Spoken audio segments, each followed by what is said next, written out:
You know, Oh, it's just, I'm I've covered shocked. a I'm still lot. shocked. It is just unbelievable, right? Like I've been in a gazillion courtrooms, and I've never heard someone have to say the C word like that.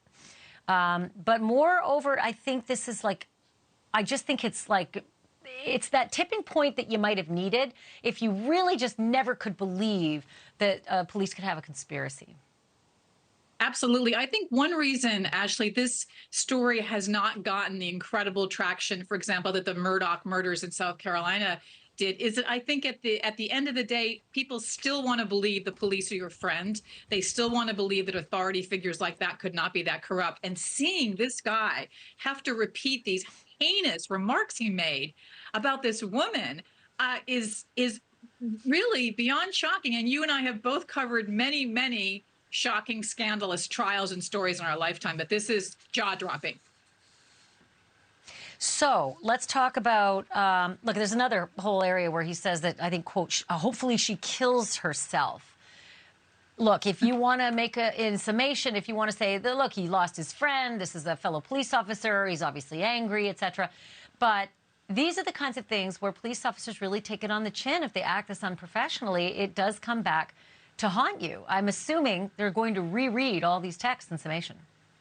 Oh, absolutely. And I mean, again, these are police officers, and we're living in 2024, and they're acting like drunk frat boys from like the 1930s, in which they could say anything and write anything and it would be hidden forever and nobody would ever know.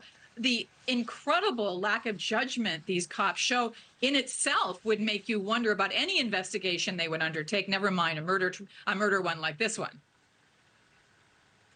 So talk to me a little bit about Massachusetts State Police Lieutenant Brian Tully. He took the stand today. He was working with Proctor. Obviously, Proctor would have been, you know, the lead. What did he say about these awful messages? Like, did he try to do some damage control or cleanup?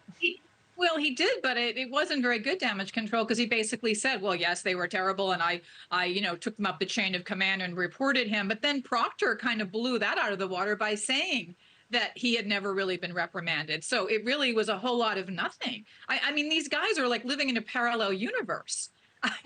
It's as if It's a they bit really weird, don't. right? Imagine you, like, you're right. Like, here we are, 2024. Every time you type something, you just imagine it's going to show up in the newspaper no matter what, or at least that should be your barometer. Should I write this? Should I send it? Am I okay with it if it shows up in the It's easy to get paper? caught up in the moment when you're mad about something, but no, it's always in my mind. Absolutely. In 2 seconds, it can be on Twitter.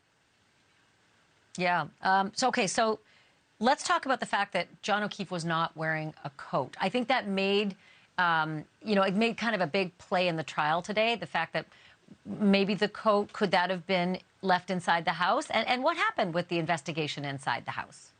Well, there are two things. From what I know, he may not have been wearing a coat the whole night. I mean, all the video surveillance that we've seen from the bars they were at in Canton that night does not show him with a coat. I find that really odd, because you know how bad Massachusetts winters are, but there are some really Yankees that just go without it. I don't know. But the fact that he didn't have a coat, the cops would have no way of knowing. They would think, well, where's his coat? So the first thing, the nearest thing to look at, is the house, the Albert house, right behind him. His body was whatever, 8 feet away, 12 feet away. But the cops said they didn't search the party house because there wasn't probable evidence. And that doesn't make any sense. It's a dead body on the lawn of a house. They're the only human beings near this body, but they think, no reason to go search that house. It makes as much sense as anything in this trial, really. Which is to say, I mean, the fact that there's not just a house, there's a party at the house. Yeah. Any fraternity house would be turned upside down if there was a dead body out on the front lawn after a party. Well, if they had Alberts ever came out, like, you've got cops, you've got like paramedics, cops out there, you have a dead body, and they're all like apparently, just sleeping away, not remotely concerned. And I come from a suburban Massachusetts town, and believe me, your ears are right up. You're going to pop right up if there's a cop car outside. You don't sleep through that. Thank you for watching. Go to newsnationnow.com to find NewsNation on your television provider. And don't forget to click the red subscribe button below to get more of NewsNation's fact-driven, unbiased coverage.